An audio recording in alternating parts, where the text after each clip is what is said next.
In this video, I'm going to show you how to change the front brakes on Infiniti JX35 and QX60.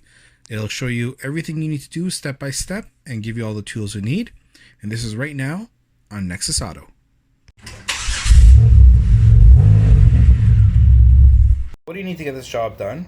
Well, you need a jack, a couple jack stands, a catch pan, either an impact gun, a breaker bar, or a ratchet with a like an extended metal bar here, like this here, hammer, ratchets, wrenches, sandpaper, wire brushes.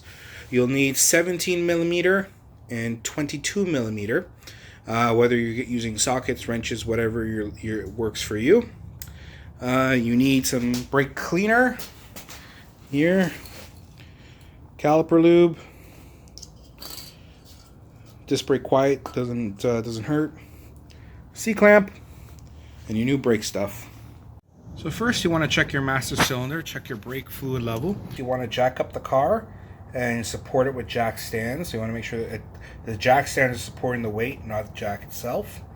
So we're just going to take our 21mm socket now, and we're going to go ahead and remove our lug nuts.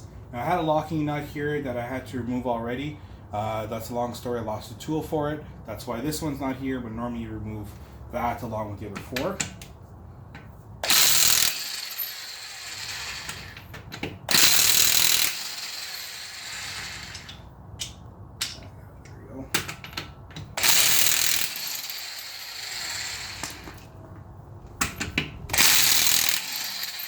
So next up, we've got to take out the 4 bolts at the back.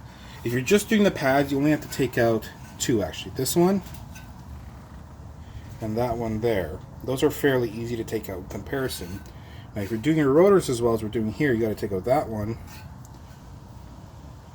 and that one back there. I'm just going to take my hammer and tap it.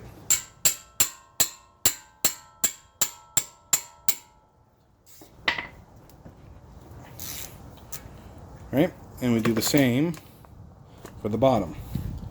So put that on there. Reminder, this is the 17mm.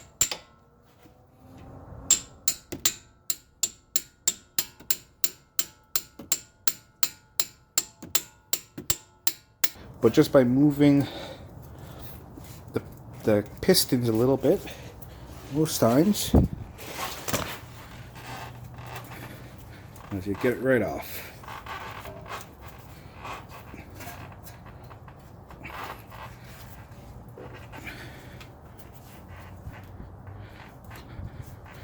Most times anyways. So why struggle get the piston, the screwdriver or something, but you can see just by compressing it, came off. Now I'm just gonna put this up here like so, but you really may want to get some wire, a hanger or something, and support that for 2. Alright, so now you want to take the pads out. Before you do, make note of a few things. Note where these clips are here, so you can see how this one sits at the top, and it's got another clip that actually folds underneath there. You can just take that right off and do the same for the back one as well. If they give you any trouble, not a big deal. You could then just go ahead and take off the torque member. But I like to get the pads out of the way so they kind of don't fall while you're working or anything like that. So take it out if you can. So I just have to go ahead and get my box end wrench, 22mm. Have it on here now on the back. Just going to give it a good few whacks with the hammer.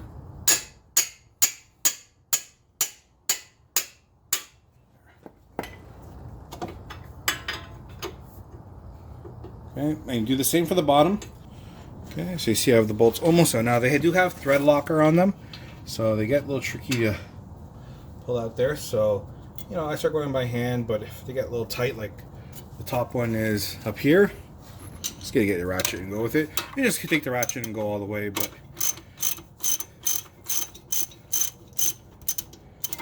oh, the first bolt's out and the second one's out. So just grab your bolts off of your torque member. Make sure to take off your shims. Do not reuse the shims. If your kit should hopefully come with new ones. If it doesn't, make sure you've purchased some. Don't reuse these. They get gummed up, rusty, things like that can cause a little seizing, uneven wear, anything. So make sure you get rid of those. Just take your rotor off as well. And any contact points, so up here, over here, clean those off. In here, where the new shims will go, clean those up as well. Now here you want to go light, not too heavy. Just make sure there's no rust or anything that could cause it not to go on. Well, you can see all the stuff coming off it. So maybe have a mask too, wouldn't hurt. But yeah, you just want it to have a nice smooth surface. Same here. But this you don't go too hard. These ones you can go a little more aggressively. So just go here and see what's coming off. Just gonna put that down. It'll be a little easier to do like this. I just run the brush right through. For the caliper, you want to try and get along the boot here, but don't use something too aggressive. You want to be very light because you don't want to tear the rubber. So I'm going to use this here, and I'm just going to gently go over it.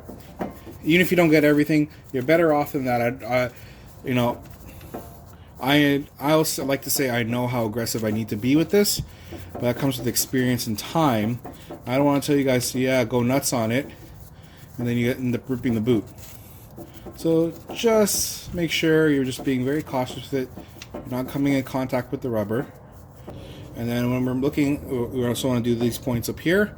And again, with that, I could just go back to the wire brush. Sorry, yeah. Okay, just gonna do both. And you want to get around the hub as well. You may see some cars where they'll have some anti-seize or lubricant around there. You want to try and clean that off as best as possible, and put fresh lubricant down anti-seize if you like. Just prevents the hub from seizing on to the rim in the future, things like that. So same thing, I'm just going to take the wire brush and just go with it. This one's not too bad. Some cars, you know, the hub gets pretty gnarly, but this one's not too bad here. I go ahead and just spray everything down with some brake cleaner. Warning, brake cleaner, if not obvious already, pretty potent stuff. So just make sure you're not like breathing the stuff in or anything like that. We're just going to go ahead and spray it down up here. The caliper, spray it down as well. One half of the torque member over and spray it. And then I'll wait for it to dry. Again, unless you're wearing gloves, of course, then go ahead. But once it's dry, then you turn it over. Spray the other side. Just leave it to run off. So for example, we're looking at the pads here.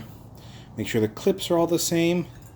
Make sure the pad, same size or similar size. You can see there's slight differences, but it is aftermarket after all. But you can see all the shape, the size and everything of the outer frame all matches up, and the clips are in the same spot. Next, compare your shims and make sure that they are the same as well. You want to compare your rotor as well. Make sure when you're touching the rotor, you're trying to avoid touching the surfaces that will actually make contact with the pad, especially if your hands start looking like this. Even if you're wearing gloves, remember this is not on your hands, this is on your gloves, so you want to try and avoid touching the rotor itself if you can. Touching in here is okay. But then you want to take your old rotor, just do a size comparison, make sure that all the... I'm just going to spray it down with some brake cleaner, and then take a clean rag and just wipe it down, just to be sure. At this point, if you want, before you put your rotor on, you can put some anti-seize around the actual hub itself. As you saw before when we cleaned up. Now we're just going to take our rotor, put that on, line it up, put it on there. And then we're going to take one lug nut and put it at the bottom. If you notice when you let go, the bottom is where it kind of sticks out. So I just like to put it there. Put a lug on just to hold it in place while you work. Makes life just a little easier. Just hand tight's good. Anyways, you got to make sure you're just getting the rotor part of it. I mean, this part doesn't matter so much. You just want to get the oils off the actual contact point. So we spray that down. Take our clean cloth. Clean off any residues that happen to be there. So the shim, and just put it in, push it down right in place. It may not fit completely, like for example, you may start seeing it sit up a little bit if you push it in, because it's kind of springy. That's okay. As you put the pads in, it will create force on it. Now to do these pins, just take the boot, pull it back. Make sure it's clean there as well, but I mean you'll be cleaning them up anyways. And just grab the pin and pull it out. And then you just take a rag and clean it up.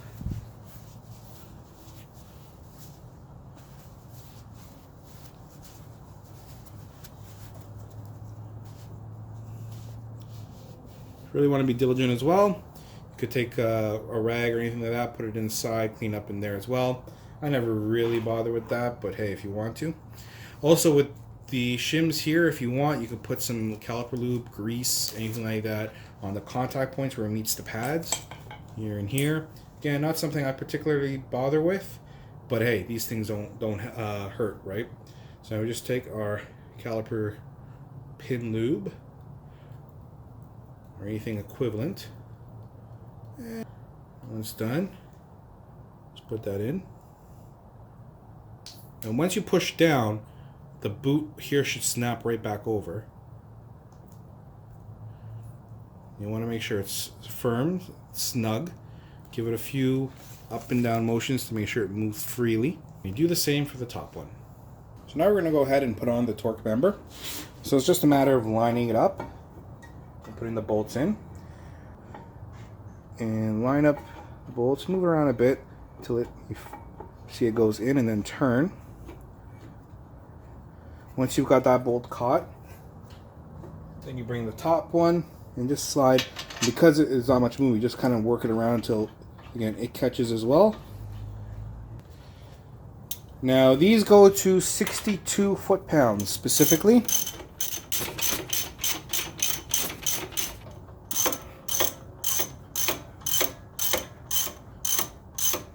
But same idea here. So you see there I have these like pushing pins here. So you just put the pad in between the pins, line it up, bring it around. Now when you're pushing in this pin here, you want to make sure you're folding this. There, see? Took a little bit of working, but you get it in. So this pin is pushing on here, this pin is pushing on here, and that pin is pushing it down, holding everything in place. Now this is a good time to also put something on the back, like anything that to help like disc brake quiet, anything like that, like when I'm playing here, just a few sprays. It's good to protect this off if you're worried about getting overspray on there. So a couple things to note. Obviously this is dual piston. When you're compressing, you could just put an old pad, or if you have a tool to compress it, you can use that. I don't have one right now. Mine broke actually, so I'm just using a C-clamp. And you just put this over, and you're just going to work it bit by bit, because it is a dual piston.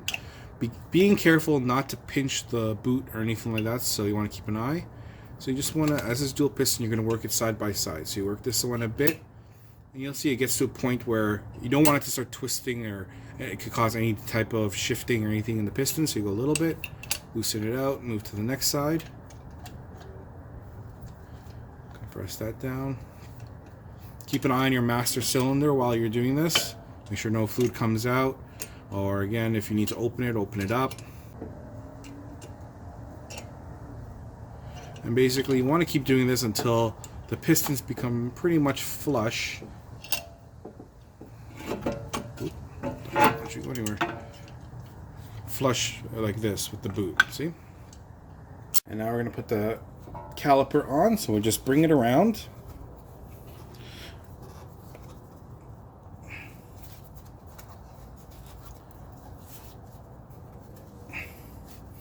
And what we first want to try and do is line it up with the bottom, bring it over onto the pads, and then line up with the top. So we're going to take our bottom bolt first, put it in, and kind of, again, move it around, just like how you're doing with the torque member until it catches. And then when that's in, this now you see can't really go anywhere else, so it's just a matter of putting the bolt in and move it until it's in. Alright, so now you want to tighten these up, and they go only to 20 foot-pounds.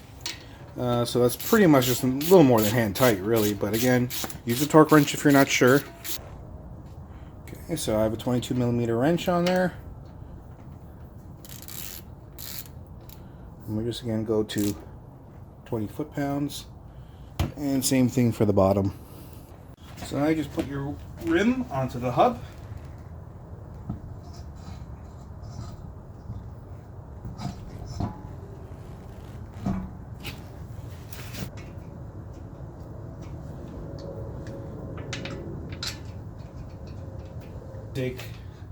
Hopefully if you're using impact gun by hand, then you just kind of wheel it in by hand with your socket. If you're using an impact gun, you just kind of go in a star pattern, 1, 2, 3, 4, 5, or however you go, but you just want to make sure you're crossing over.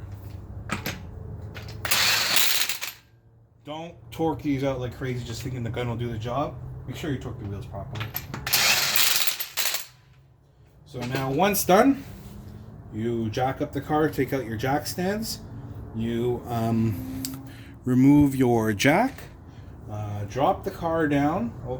So you don't remove the jack, sorry, you just drop the car down first, just so the wheels are contacting the ground so they can't move, and then you can torque these up all the way up to your 83 foot-pounds. Once all torqued up, remove your jack, and you're good to go. Make sure you double check your master cylinder, but everything, if you need to top up fluid for any reason, make sure you do so. Most cases you shouldn't though, because you should actually put more fluid in. You've compressed everything. And then now all that's left is to do the break-in for the brakes. So you may be wondering how you do the set-in for the brakes. So that's just a matter of first making sure you're in a safe area. Make sure there's not a lot of traffic or anything like that, because you're going to have to be doing some accelerating and light braking just to set in the brakes. So that's a matter of accelerating up to about 20 to 30 kilometers an hour. It's roughly 15 to 20 miles per hour. And then braking. And then when you brake, you don't just come to a dead stop. You allow the car to just stop down to a couple miles per hour, a couple kilometers per hour, and then you start accelerating again. Light acceleration, very light acceleration. Don't be flooring it or anything like that. And then once you get to 20, 30 kilometers an hour, 15, 20 miles, brake a little bit again. Again, don't sit on the brakes. You especially don't want to try and avoid coming to a stop, or if you do, put it in park and let your foot off the brake if something happens you need to. Because as you're sitting in the brakes, if you stay one spot with the brakes as they're setting in, the heat that could be generating could cause some early warping or damage to the brakes, especially if you're doing a lot of brake and stop. So you want to make sure that you're you're avoiding that for this first little bit. Once this is done, for the first 60 miles, 100 kilometers particularly, do make sure you're being very, very easy on the brakes. No heavy braking, anything like that. Just so that it gives you some extra burnishing time and extra time to kind of work the brakes in. After that, drive how you normally drive. Still be safe, but drive how you normally drive. Thank you all very much for watching. I hope this video has helped you out here today. Now let's go through some of the YouTube stuff, shall we? Don't forget to like and subscribe if this video has helped you out. And if you want to see my future videos, I try and put out one at least once a week. Make sure to hit notifications as well, just so you can get those videos. On the flip side to that, if you didn't like the video for whatever reason and you do dislike it, not a problem. Feel free to leave it in the comments of why you disliked it, whether it be something I did wrong, whether it's something you didn't like in the video. By all means, just let me know so I can keep making the best content possible. It's kind of the whole point of it, so make sure to do that. Speaking of the comments, if you have any questions, concerns, anything you want to add on, anything you see you can do better, anything that maybe you add on and it actually is worse, whatever it is, feel free to leave it in the comments. Nothing wrong with that. I always try and answer whenever I can. It may not be the same day, next day, whatever, but I try and answer all comments, so make sure to leave that as well. Once again, I want to thank you very, very much for watching the video, and I'll see you next time.